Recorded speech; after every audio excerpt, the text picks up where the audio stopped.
भाइयों बहनों, पूरे विश्व में ऐसी कोई जगह नहीं है जहां भगवान शिव का मंदिर ना हो। लेकिन हमने कल भी आप सबको निवेदन किया था कि 12 जगह ऐसा है भारत देश में जहां भगवान सदाशिव स्वयं अपनी इच्छा से प्रकट हुए हैं। 12 ज्योतिर्लिंग जिनको कहते हैं। कल हमने 2 ज्योतिर्लिंग के बारे में आप सबको चर्चा की थी। सौराष्ट्रे सोमनाथम च श्रीशैले मल्लिकार्जुनम। सौराष्ट्र में सोमनाथ भगवान और श्रीशैल पर्वत पर दक्षिण भारत में कौन? मद्रास के पास मल्लिकार्जुन भगवान। तीसरे कौन है महाराज? वो नाम है महाकाल। चौथा जो भगवान का ज्योतिर्लिंग है वह है ओमकारेश्वर, और उन्हीं का प्रतिरूप ओमकारेश्वर और अमलेश्वर दोनों एक ही हैं। 5वां भगवान केदारनाथ। बोलिए गौरी शंकर भगवान की जय। 5वां कौन ज्योतिर्लिंग? केदारनाथ। 6ठा ज्योतिर्लिंग भगवान का भीमा शंकर। 7वां कौन? काशी विश्वनाथ। बोलिए काशी विश्वनाथ भगवान की जय हो। 6ठवां अवतार, 6ठवां जो भगवान सदाशिव का ज्योतिर्लिंग है वो क्या है महाराज? त्र्यंबकेश्वर। 8वां भगवान का जो है वो त्र्यंबकेश्वर, और 9वां बाबा बैद्यनाथ धाम। 10वां परमात्मा का जो ज्योतिर्लिंग है वह नागेश्वर नाथ। बोले नागेश्वर नाथ भगवान की जय हो। 11वां रामेश्वरम जी। बोले रामेश्वर भगवान की जय हो। और 12वां कौन? घुसमेश्वर महादेव। बोले घुसमेश्वर महादेव की जय हो। एताम ज्योतिर्लिंग कथाम यह पठे शृणुयादपि मुच्यते सर्व पापेभ्यो भुक्तिम मुक्तिम च विन्दति। जो मनुष्य ज्योतिर्लिंगों की इस कथा को पढ़ता है अथवा सुनता है वह समस्त पापों से छूट जाता है और भोग तथा मोक्ष को प्राप्त कर लेता है। ऐसी है परमात्मा सदाशिव के 12 ज्योतिर्लिंगों की कथा। तीसरे नंबर पर महाकाल है। शिव महापुराण में कथा आती है कि अवंतीपुर, प्राचीन काल में जो आज उज्जैन है उसका नाम क्या था? अवंतीपुर। वही गुरु संदीपनी का आश्रम था। आदि अनादि काल से वो स्थान बहुत ही दिव्य रहा है, क्योंकि बड़े बड़े यमलात्मा बिमलात्मा महात्माओं के द्वारा बड़े बड़े दिव्य अनुष्ठान और तप किए गए हैं महाराज। तो उस अवंतिकापुरी में एक ब्राह्मण परिवार था जिनके 4 पुत्र थे, और वे प्रतिदिन भगवान सदाशिव की पार्थिव पूजा करके ही अपने किसी काम की ओर जाते थे। ध्यान दीजिए, परमात्मा कहते हैं आप अपना आधा घंटा हमको दे दो, आपके 23.5 घंटे अच्छे हो जाएंगे। तो जब भी आप अपने किसी काम के लिए निकल रहे हो, अपने ऑफिस को जा रहे हो, खेत को जा रहे हो, दुकान को जा रहे हो, जरूर भगवान को प्रणाम करके जाइए। 5 बार महामृत्युंजय मंत्र बोल करके यदि आप अपने दिन का शुभारंभ करेंगे तो अन्य दिनों की अपेक्षा वह दिन आपके लिए खास हो जाएगा। भाइयों बहनों, मंत्र की शक्ति आज भी वही है जो करोड़ों साल पहले थी। आज मंत्र लोगों के जीवन में प्रभाव नहीं दिखा पा रहे हैं। क्यों? क्या मंत्र गड़बड़ हो गए? नहीं, मंत्र का प्रयोग करने वाले लोग गड़बड़ हो गए। और जितने भी मंत्र हैं सबका आधार वैज्ञानिक ही है, क्योंकि हमारे मंत्रों पर, हिंदू धर्म के एक एक मंत्रों पर बहुत बड़े बड़े वैज्ञानिक अनुसंधान हो रहे हैं महाराज। तो वो ब्राह्मण परिवार रोज पार्थिव पूजन करता, महामृत्युंजय मंत्र का जाप करता।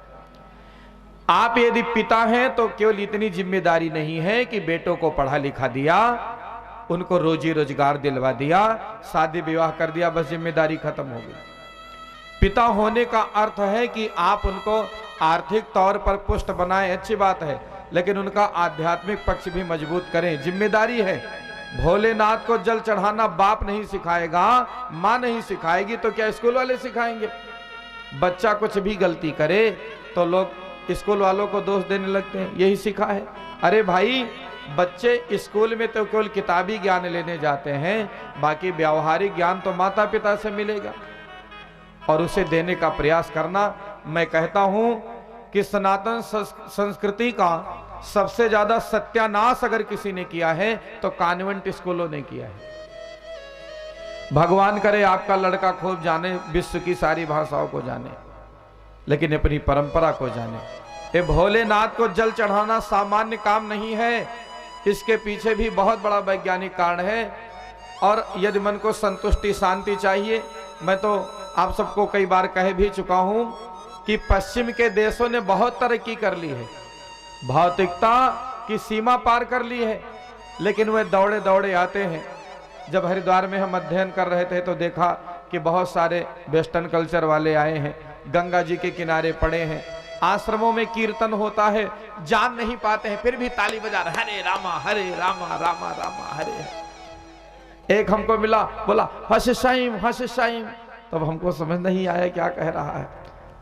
फिर हाथ पकड़ा, हशिशाइम हशिशाइम, तो हमको लगा कह रहा व्हाट इज टाइम, क्योंकि उनके यहाँ हमारे यहाँ के टाइम में अंतर होता है। अंग्रेजी भी हर देश की थोड़ी अलग होती है, ग्रामर भी अलग होता है, यहां तक कि ट्रैफिक रूल भी हर देश के अलग हैं। हम किसी गाड़ी को ओवरटेक करते हैं कि बाएं से करना है, दाएं से करना है, अपने किस साइड में चलना है। मैं जवान भाइयों को निवेदन करना चाहता हूं, कभी भी मोटरसाइकिल चलाइए तो बिना हेलमेट पहने न चलाइए।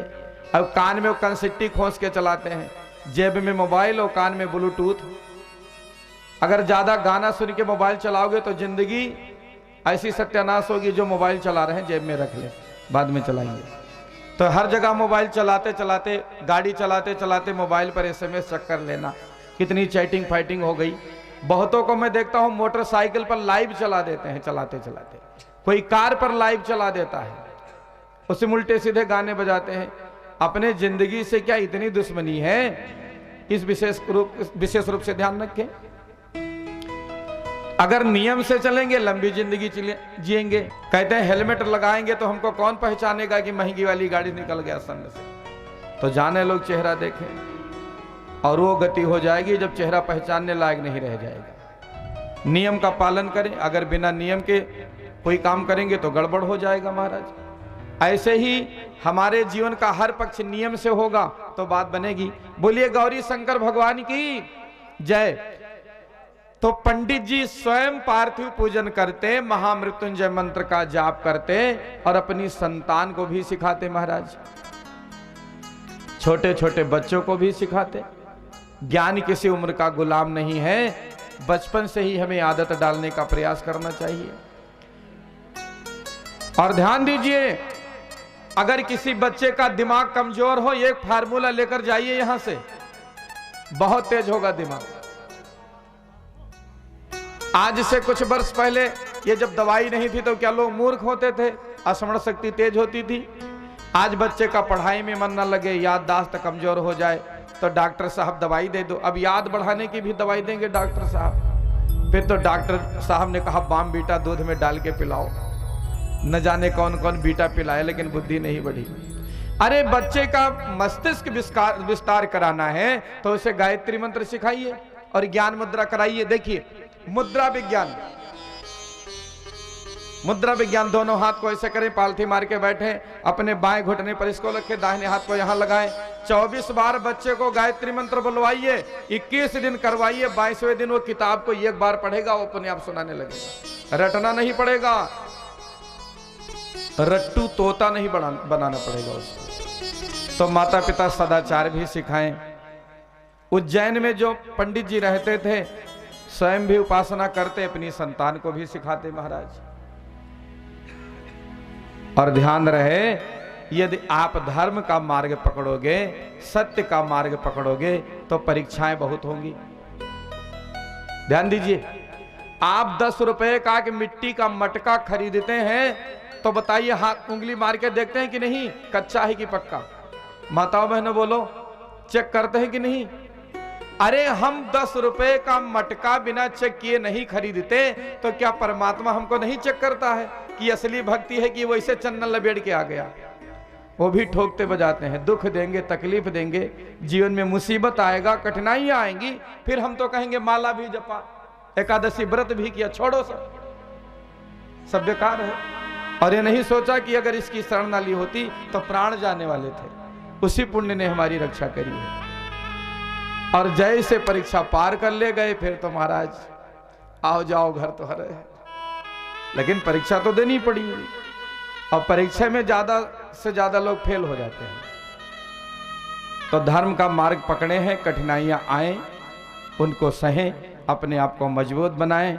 पंडित जी प्रतिदिन उपासना करते महाराज, और उसका फल ये हुआ कि पुत्र बहुत आज्ञाकारी हुए।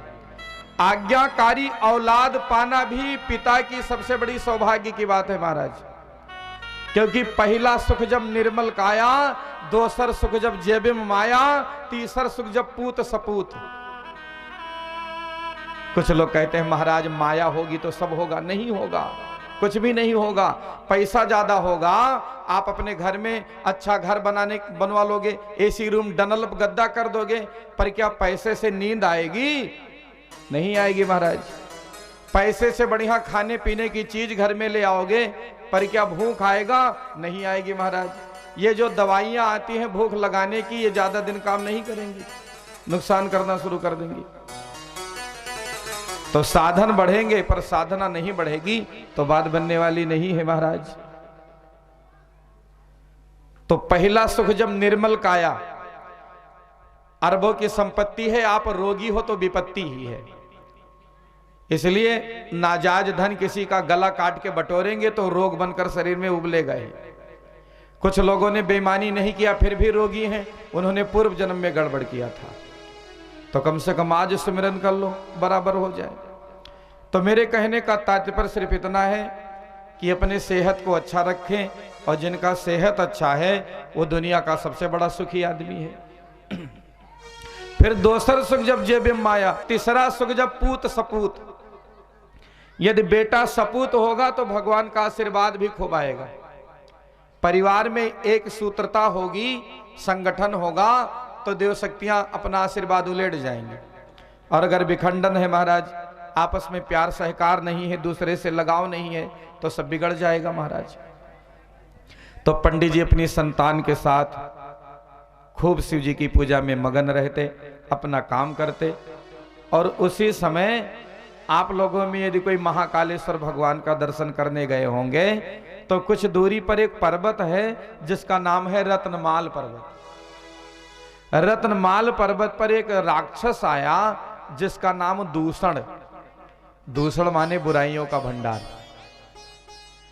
ये हमारे आपके शरीर की ही कल्पना करी गई है।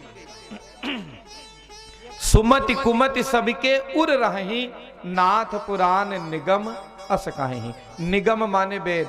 ये पंडित द्वारिकानाथ अपने मन की बात नहीं कह रहा, वेद कह रहे हैं कि हर आदमी के मन में सुमति भी है और कुमति भी है। अच्छाइयों और बुराइयों का युद्ध मन में होता रहता है। देवासुर संग्राम हमेशा सबके मन में चलता रहता है। कभी कभी हमारी आत्मा स्वीकार नहीं करती, है गलत काम है, नहीं करना, फिर भी क्यों? राक्षस हार गया मन का और देवता, राक्षस जीत गया, देवता हार गया। और जिन्होंने बुराइयों का परित्याग कर दिया उनका देवता जीत गया, राक्षस हार गया। तो दूषण ने आक्रमण कर दिया है महाराज। और जिसने महाकाल शिव की शरण ली है, मैं कई बार आप लोगों को निवेदन कर चुका हूं, यदि कोई शिव का उपासक है, जीवन में मौत जैसी घटना अगर आएगी तो आपको मार नहीं पाएगी, खरोच लगकर ही बच जाएंगे। देखिए, मरना जीवन की सच्चाई है। मरना तो एक दिन सबको है, पर सूरज उदय हुआ सवेरे और शाम को अस्त हो जाता है, किसी को दुख नहीं होता। लेकिन दिन का सूरज अस्त हो जाए तब। अभी वैज्ञानिक परीक्षण में पता चला है कि अगर 18 घंटे लगातार सूर्यास्त रह जाए तो पूरा सृष्टि नष्ट हो जाएगा। तो आप लोगों के मन में प्रश्न होगा कि एक एक सप्ताह धूप ही नहीं निकलता है। अरे मेरे भाई बहन, धूप निकलता है, यह कोहरा है जो हमको आपको दिखाई नहीं देता, लेकिन उसकी सूक्ष्म किरणें फिर भी धरातल पर आती हैं। तो सूरज सवेरे उगा, रात में अस्त हो गया, शाम को अस्त हो गया, दुख नहीं हुआ।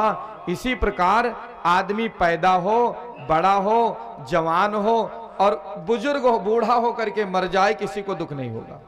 इसीलिए बुजुर्ग की मृत्यु पर लोग भांगड़ा और बैंड बाजा बजवाते हैं, लेकिन वही कोई जवान मर जाए तो ये बहुत दुख की घटना होती है। ये अकाल मौत होती है। परमात्मा अकाल मौत से रक्षा करे। कौन कर सकता है अकाल मौत से रक्षा? कोई नहीं कर सकता। 33 करोड़ देवता नहीं कर सकते अकाल मौत से रक्षा। अकाल मौत से रक्षा करने में यदि कोई समर्थ है तो केवल महाकाल समर्थ है। कौन? भगवान सदाशिव। आपके पास ज्यादा समय नहीं है, कोई बात नहीं, पर एक लोटा पानी भर के भोले बाबा पर चढ़ा दो, उतने न वो खुश है। आप वो भी नहीं कर सकते तो फिर झेलो भैया। दूषण राक्षस पहुंच गया, अपनी सेना के साथ आक्रमण कर दिया, पर वो तो शिव के उपासक थे, उनके ऊपर कुछ भी असर नहीं पड़ा महाराज। तो उज्जैन नगरी में जितने भी लोग रहने वाले थे सबको परेशान करने लगा। पूरे नगर के लोग दौड़ते दौड़ते गए हैं पंडित जी के पास। महाराज महाराज, आप तो उपासना में लगे हैं, हमारी मुक्ति का कोई उपाय सुझाएं, बहुत अनर्थ हो जाएगा, ये दूषण राक्षस हम सबको रहने नहीं देगा। फिर तो पंडित जी ने अपनी बहुत साधना बढ़ाई है। दैत्य बोला कि ऐसा है, जाकर के जितने भी लोग नगर में शिव की पूजा में व्यस्त हैं उनका धर्म नष्ट कर दो, वैदिक धर्म उनका नष्ट कर दो। पंडित जी ने कहा भगवान सदाशिव असुरों के भय से हमारी रक्षा करेंगे, और सब ध्यानस्थ हो गए। जैसे ही दूषण ने आकर के उस नगरी का विनाश करना चाहा है, सबने महादेव की स्तुति आरंभ करी है। द्विज बोले महाकाल महादेव दुष्ट दंड कर प्रभो, मुक्तिम प्रयच्छना शंभो संसाराम बुधिता शिव। भगवान सदाशिव आप संसार रक्षा के लिए उपस्थित होकर के इस दुष्ट से हम लोगों की रक्षा करें। भगवान सदाशिव हुंकार करते हुए वहां प्रकट हुए, और जहां उपासना हो रही थी, जहां पार्थिव पूजन हो रहा था, एक विशाल सा गड्ढा हो गया। बोलिए गौरी शंकर भगवान की जय हो। और क्षण मात्र में दूषण की सारी सेना का संहार कर दिया। सारे नगर के लोग खड़े होकर स्तुति करने लगे। बोले महाराज, आज आपने इस विषमता में हमारी रक्षा करी है, हमारी अकाल मौत से रक्षा करी है। अब मेरी एक प्रार्थना स्वीकार करें। शंकर जी ने कहा जो वरदान मांगोगे सो देंगे। तो सबने यही कहा प्रभु अब आप यही मनुष्यों का कल्याण करने के लिए ज्योतिर्लिंग के रूप में स्थापित हो जाइए। तब भगवान सदाशिव वहीं स्थापित हो गए, लोगों को अकाल मौत से बचाया, इसलिए उनका नाम पड़ गया महाकाल। बोले युगाधिपति महाकाल की जय हो।